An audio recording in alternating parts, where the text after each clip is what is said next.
how to charge Samsung Galaxy A15. So if you want to charge Samsung Galaxy A15, then here are some steps. You should charge the phone battery regularly to ensure that your phone is always ready for use. So this is your Samsung Galaxy A15, right? So there are three steps. First step is you need to connect the charger to the socket and to a wall socket.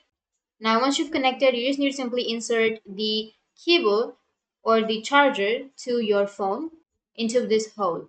When the battery charging icon is displayed on the upper right, then you will have an interface of like this.